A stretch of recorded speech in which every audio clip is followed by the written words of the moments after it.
person, we have to purge the data. Thank you for that, Vice Chair. Thank you, Mr. Chairman. As I indicated, I've got some questions on another matter, and Director Coates and Admiral Rogers, they're mostly going to be directed at you gentlemen. And thank you for your testimony this morning.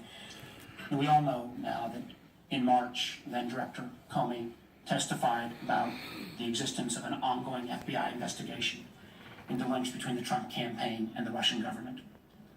And there are reports out in the press that the president separately appealed to you, Admiral Rogers, and to you, Director Coates, to downplay the Russia investigation.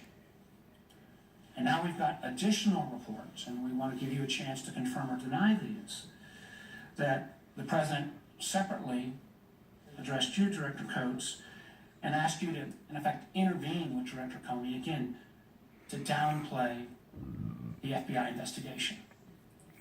Admiral Rogers, you draw the short straw. I'm going to start with you.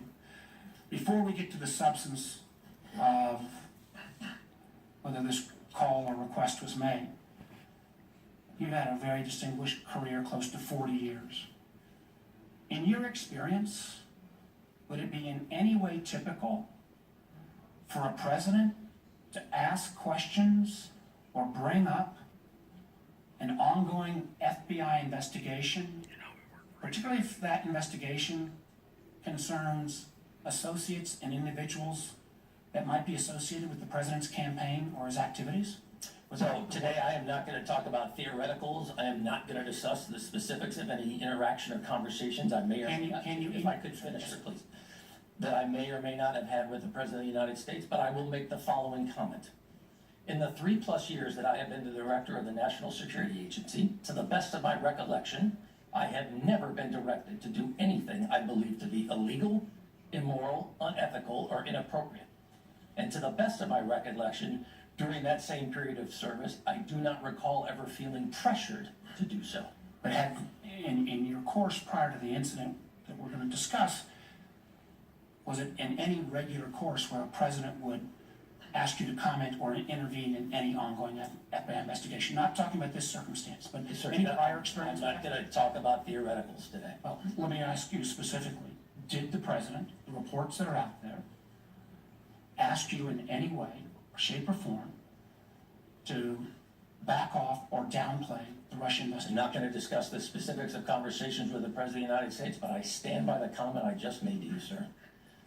Do you feel that those conversations were classified? We know that there was an ongoing FBI investigation. Yes, sir. There were press reports. Yes, sir.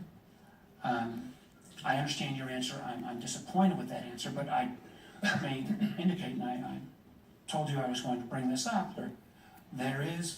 We have facts that there were other individuals that were aware of the call that was made to you, aware of the substance of that call, and that there was a memo prepared because of concerns about that call. Will you comment at all? I stand by the comments that I have made to you today, sir. So you will not confirm or deny the existence of a memo? I stand by the comments I have made to you today, sir. I think it will be essential, Mr. Chairman, that other individual who's served our country as well with great distinction, who's no longer a member of the administration, has a chance to relay his version of those facts. Again, I understand, sir, your position, but I hope you'll also understand the enormous need for the American public to know. You've got the administration saying there's no there, we have these reports, and yet we can't get confirmation. I want to go to you, Director Coates. When you appeared before SASC, you said, and I quote, "If called before the investigative committee, I certainly will provide them with what I know and what I don't know."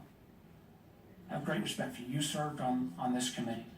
I remember as well when we confirmed you, and I was proud to support your confirmation. You said that you would cooperate with this committee in any aspects that we request of the Russia investigation.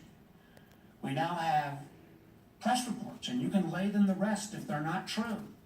But we have press reports of not once, but twice, that the President of the United States asked you to either downplay the Russia investigation or to directly intervene with Director Comey. Can you set the record straight about what happened or didn't happen? Well, Senator, as I responded to a similar question during my confirmation and in a second hearing before the committee, I do not feel it's appropriate for me to, in a public session in which confidential conversations between the president and myself, I don't believe it's appropriate for me to address that in a public session. Gentlemen, I understand. I stated that before, and Well, I thought you also said, as asked, if brought before the investigative committee, you would, quote, certainly provide them with what I know and what I don't know. We are before that investigative committee.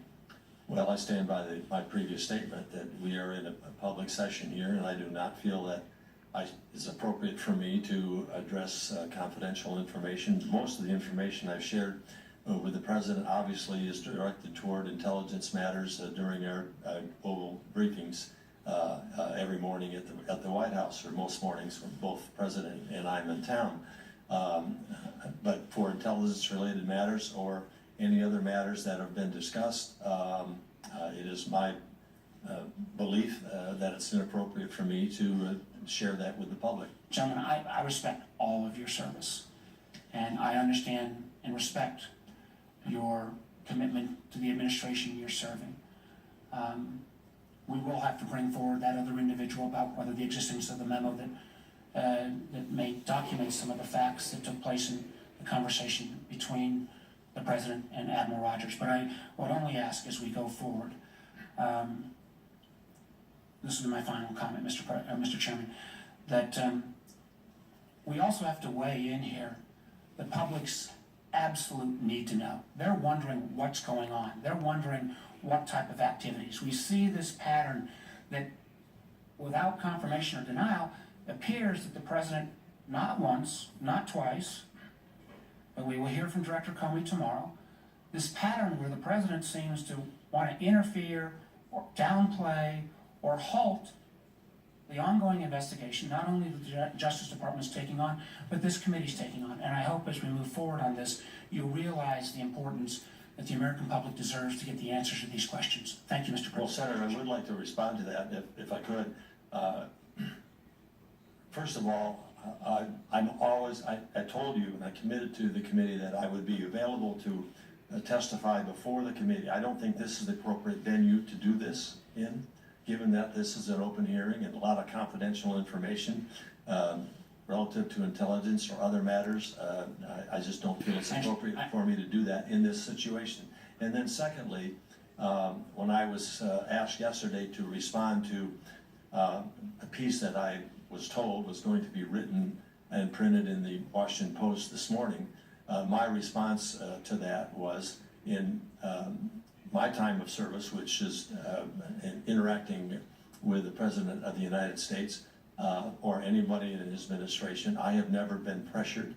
I have never felt pressure to intervene or interfere in any way and shaping intelligence in a political way or in relationship to an ongoing investigation. All I'd say, Director Coates, is there was a chance here to lay to rest some of these press reports. If the president is asking you to intervene or downplay, you may not have felt pressure, but if he's even asking, to me that is a very relevant piece of information.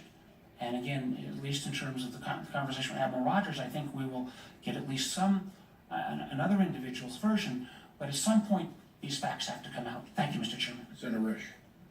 Well, thank you very much, Mr. Chairman. Thank you,